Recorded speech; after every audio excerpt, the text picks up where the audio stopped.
ये नहीं पूछा, बल्कि क्या पूछा उस साहबी से, क्या दोगे इसको मेहर में? कहता मेहर में क्या दोगे? कुछ नहीं है मेरे पास। बुखारी की हदीस के अल्फाज है, मा इंदी शैउन, मेरे पास कुछ नहीं है, कुछ नहीं है और शादी का सपना। आय हाय हाय, इस्लाम देखिए, इस्लाम कुछ नहीं है और शादी का सपना, कुछ नहीं है और शादी करना चाहता है। अल्लाह के नबी ने फरमाया ना ना ना, ऐसा मत कहो, कुछ नहीं है, घर जाओ, शायद कुछ सामान मिल जाए, लेकर आओ, वही इसको मेहर दे देंगे। हाँ हाँ ठीक है, मैं जा रहा हूँ। घर गया, अपनी माँ से, बाप से, भाई से, बहन से, सबसे पूछ डाला, कुछ है? पता चला कुछ नहीं है। आया अल्लाह के रसूल, घर में कोई चीज़ नहीं मिली। आपने कहा देखो तुम शादी करने जा रहे हो, बीवी को कुछ तो मेहर देना पड़ेगा ना। पता चला मेहर नकद होना चाहिए, कुछ तो मिलेगा। कहने लगे कुछ नहीं मिला। अल्लाह के नबी ने कहा दोबारा जाओ। कहा जब कुछ है ही नहीं तो फिर दोबारा जाके क्या 50 बार भी जाऊंगा तो कुछ नहीं मिलेगा। कहा दोबारा जाओ, इल्तमिस खातमम मिनल हदीद, लोहे की अंगूठी मिल जाए तो वही ले आओ, सोने की नहीं, चांदी की नहीं, लोहे की अंगूठी जो आज 5-5, 6-6, 10-10 रुपए में हमें सड़कों पर मिल जाएगी। अगर लोहे की अंगूठी ही मिल जाए तो वही ले आओ, वही दे दो अपनी बीवी को, होने वाली बीवी को। वो कहता लोहे की अंगूठी, चलो जाता हूँ, पूछता हूँ, मामूली चीजें होगी, घर में रखी होगी। वो दोबारा घर गया।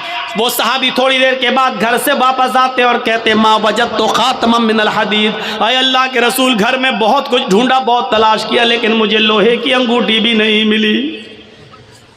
मायूस हो गए। अल्लाह के रसूल भी बैठे कि इसके पास लोहे की अंगूठी भी नहीं है, अब ये कैसे क्या होगा। अब वो जाने लगा। अल्लाह के नबी ने कहा कहाँ जा रहे हो? क्या करूँगा बैठ के, जब निकाह ही नहीं हो सकता है, लोहे की अंगूठी भी नहीं है, कुछ नहीं है घर में, जा रहा हूँ खेती बाड़ी करूँगा, कुछ मेहनत करूँगा, मजदूरी करूँगा, माँ बूढ़ी है उसकी जिम्मेदारी है मेरे ऊपर, बाप बूढ़े हैं उनको खिलाता हूँ पिलाता हूँ, जा रहा हूँ काम धंधा करूँगा कुछ। अल्लाह के नबी ने कहा इधर आओ, बैठाया अपने पास, पूछा तुम्हारे पास कुछ नहीं है? कहा तो दिया नहीं है। लोहे की अंगूठी भी नहीं है? कहा नहीं है। का अच्छा सोचो, एक बार और सोचो, कुछ है? दिमाग दाओ। कहाँ? हाँ है। का क्या है? इंदी इजारुन, एक लुंगी है, तहबंद है, एक तहबंद है, लाओ लाओ लाओ लाओ, इसको दे दो, चलो वही दे दो।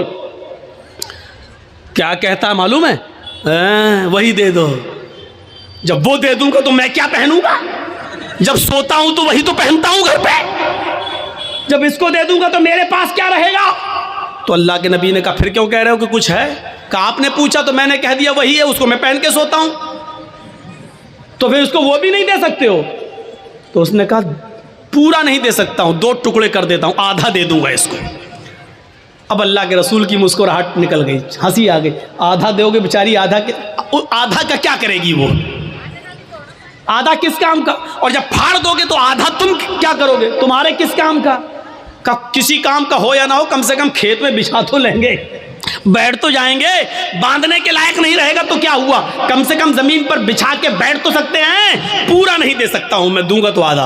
अल्लाह के नबी ने कहा आधा ना उसके कोई काम का, ना आधा तेरे कोई काम का। नहीं नहीं, ये तो नहीं लूंगा। अच्छा ये बताओ कुरान कितना याद है? ओह नौजवानों सुनो, वीडियो बनाने वालों सुनो, अपने अपने कैमरों में कैद करने वालों सुनो, सुनना और पूरी तकरीर मत सुनना, बस वही सुनते रहना कि सबसे बड़ा सख्त अजाब उसको होगा जो दुनिया में तस्वीरें। पूरी तकरीर मत सुनना, बस यही सुनते रहना, ये जुमले तुम्हें थप्पड़ मारते रहेंगे। जब तक दूसरे साल हमें बुला नहीं लो तब तक वही हदीस तुम्हें थप्पड़ मारती रहेगी कि हम क्या क्या करते हो, कितने बड़े बड़े गुनाह करते हैं। सुनो, कहा कुरान तुम्हें कितना याद है? सोना नहीं, चांदी नहीं, कपड़ा नहीं, दौलत नहीं, यहां तक कि बीवी को देने के लिए लोहे की अंगूठी भी नहीं। इतना गरीब घर का सहाबी, लेकिन जब उससे पूछा कि तुम्हें कुरान कितना याद है, सर उठाता है, कहता है अल्लाह के रसूल मुझे सूरह मुल्क याद है, मुझे सूरह हश्र याद है, मुझे सूरह जुमा याद है, मुझे सूरह मुनाफिकून याद है, मुझे सूरह नबा याद है, मुझे सूरह क़यामा याद है। अल्लाह के नबी ने फरमाया क्या तुम्हें इतनी सूरतें याद हैं? कहा हाँ। आपने कहा क्या तुम मुझे मुंह ज़बानी बगैर देखे सुना सकते हो? उसने कहा। आपने कहा इतनी सूरतें तुम्हें याद हैं? उसने कहा हाँ। कहा फिर ये क्यों कहते हो कि मेरे पास कुछ नहीं है? तुम्हें इतनी सूरतें याद हैं, क्या तुम इन सूरतों को अपनी बीवी को याद करा दोगे? इस औरत को याद करा दोगे जिसके साथ मैं तुम्हारा निकाह करना चाहता हूं? उसने कहा हाँ मैं करा दूंगा। उस औरत से पूछा अगर तेरे शौहर के तेरे निकाह के मेहर में अगर कुरान की इन सूरतों को मैं मेहर बना दूं और इन्हीं सूरतों को तू अपना मेहर मान ले तो क्या तू इससे निकाह कबूल कर लेगी? क्या इन कुरान की सूरतों को अपना मेहर मान लेगी? कहने लगी रोते हुए, अय अल्लाह के नबी, जिस औरत की शादी में, जिस औरत के निकाह में कुरान की सूरतें मेहर बन जाएं, उससे ज्यादा बाबरकत निकाह किसका हो सकता है? उससे ज्यादा पाकीज़ा निकाह किसका हो सकता है? फिर अल्लाह के नबी ने उन सूरतों को ही मेहर बना दिया और उसके बाद निकाह पढ़ा दिया। उस औरत का ना कोई बाप था, ना चचा था, ना भाई था, इसलिए खुद अल्लाह के रसूल काजी की हैसियत से उसके वली बन गए, सरपरस्त बन गए और आपने उसका निकाह करके उसी दिन भेज दिया। न बारात का पता था, न उबड़ने का पता था, न हल्दी का पता था, न मेहंदी का पता था, न लड़कियां लड़के को देखने आई हैं, न लड़की वाले देखने आए। वहीं पर निकाह हुआ और सब कुछ हो गया सारा।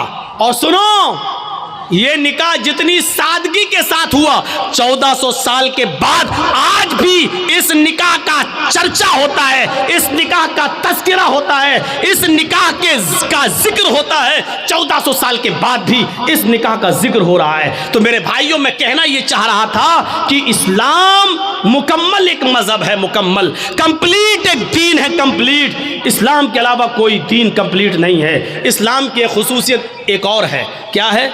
ये दीन मुअतदिल है। मुअतदिल किसको कहते हैं? आइए जरा सुन लीजिए।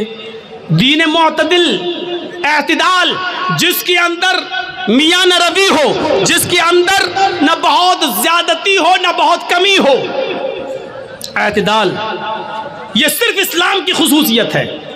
क्या हुआ? कुछ हुआ है? बारिश हो रहा है तो थोड़ा देर बैठिए, जब तेज होगी तो सबसे पहले तो हम ही भागेंगे। जब तक हम बैठे तब तक आप बैठे रहिए। सुनिए, अच्छा पंडाल है, वाटर प्रूफ पंडाल है, आप लोग डरिए नहीं। सहाबा किराम ने इस्लाम के लिए अपनी जानें लुटा दी। आप थोड़ी सी बारिश बर्दाश्त नहीं कर सकते हैं? बैठिए, आज आपके ईमान का इम्तहान लेना है। आज आपके ईमान का इम्तिहान लेना है। जो योगी और मोदी का प्रस्तार है वो जाए, जो मोहम्मदुर रसूलुल्लाह का प्रस्तार है वो बैठे, जो ईमान जिसके दिल में है वो बैठे, जिसको इन सियासी लीडरों से मोहब्बत है वो जाए, जिसको ईमान से प्यार ना हो वो जाए, जिसको मोहम्मदुर रसूलुल्लाह की शरीयत से प्यार है वो यहाँ बैठे, वो यहाँ सुने।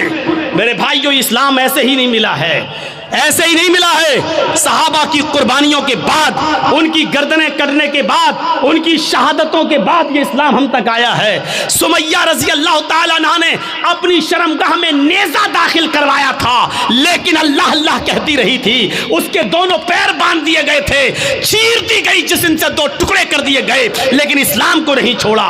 आओ, तुम सुमैया जैसी सहाबियात के ईमान पे भरोसा करते हो तो बैठो, इनकी तरह ईमान अगर तुम्हारे दिलों में मौजूद है तो बैठो और देखता हूं कि कौन है जो बारिश के चंद कतरों से डर के भागता है और कौन है जो अपने ईमान की मजबूती का सबूत पेश करता है। मेरे प्यारे साथियों, आपको बैठना होगा और जिसको जाना हो जाए, जिसके जेब में नोटों की गड्डी हो और बारिश के कतरों से उसके भीग जाने का डर हो वो जाए यहां से।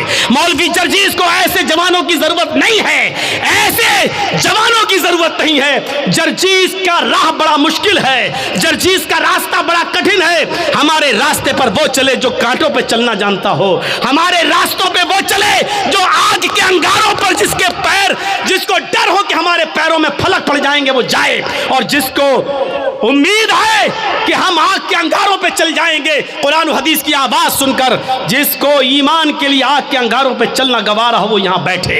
अब देखता हूं कि किसके ईमान में कितनी ताकत है और किसका ईमान कितना कमजोर है। मैंने दोनों चीजें बता दी हैं आपके सामने। इस्लाम एक दीन मुअतदिल है, मियां न रवी, बराबरी, इसके अंदर ना ज़्यादती है ना कमी है। सुनिए, इस्लाम की पहली बुनियाद 5 चीज़ों पर जो रखी गई है, उसकी पहली बुनियाद क्या है? कलमा तैयबा, ला इलाहा इल्लल्लाह मुहम्मदुर रसूलुल्लाह। ये कलमा पढ़ना ज़रूरी है, लेकिन किसी को ज़बरदस्ती पढ़वा कर उसको मुसलमान करना इस्लाम के अंदर हराम है।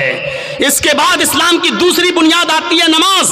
नमाज फर्ज है, बहुत ज़रूरी है, लेकिन अपना काम धंधा छोड़ के 24 घंटे सजदों पे सजदे ठोके रहना, ये इस्लाम ने इसको जायज़ करार नहीं दिया है। जुमे की नमाज फर्ज है हर मुसलमान मर्द पर, आकिल और बालिग पर, लेकिन जुमे की नमाज के लिए सुबह आ जाओ और शाम तक मस्जिद में रहकर सजदों पे सजदे करते रहो, ये नहीं सिखाया। बल्कि कहा फ़ैज़ा क़ुज़ियतिस सलातु फ़ंतशिरू फ़िल अर्ज़, जब नमाज जुमा हो जाए तो आप मस्जिद खाली कर दो और रिक्शा चलाओ, लकड़ियाँ इकट्ठी करो, जंगलों से ला ला कर बाजार में बेचो, मेहनत करो, मजदूरी करो, खेती करो, बाड़ी करो और अपनी बीवी और बच्चों का पेट पालो, उनके लिए मेहनत और मजदूरी करो। इस्लाम ने ये शिक्षा दी है। नमाज फर्ज है, लेकिन 24 घंटे सजदा करना इस्लाम के अंदर जायज नहीं है। ज़कात गरीबों की बहुत बड़ी हमदर्दी है। आपके पास एक लिमिट है, हिंदू धर्म में भी ज़कात है, लेकिन लिमिट नहीं है। ये इस्लाम लिमिट मुतय्यन करता है, कितना सोना होना चाहिए तब कितनी ज़कात होगी, चांदी कितनी होनी चाहिए तब उस पर ज़कात होगी। सोना और चांदी नहीं है, लेकिन पैसा है, कितना पैसा होगी उस पर ज़कात होगी। आपके पास मछलियों की तालाब है तो कितनी मछलियाँ होनी चाहिए जिस पर आपके पास ज़कात होगी। आपके पास बकरियाँ कितनी हैं कि तालाब जिस पर क्या आपके ऊपर ज़कात फ़र्ज है। आप खेती बाड़ी करते, कितना धान होना चाहिए कि आपके ऊपर ज़कात है, कितना गेहूं होना चाहिए कि उस पर आप ज़कात देंगे। बारिश के पानी से खेती पैदा हुई है तो उस पर कितनी ज़कात है। बारिश नहीं हुई है, आपने पैसा दे देकर पानी खरीद कर खेतों में दिया है तो उसके पानी से जो पैदावार हुई उस पर कितनी ज़कात है। इस्लाम ने एक एक चीज़ को कंप्लीट कर दिया और बता दिया है। मौका नहीं है कि इन सारी चीज़ों को आपके सामने रखा जाए।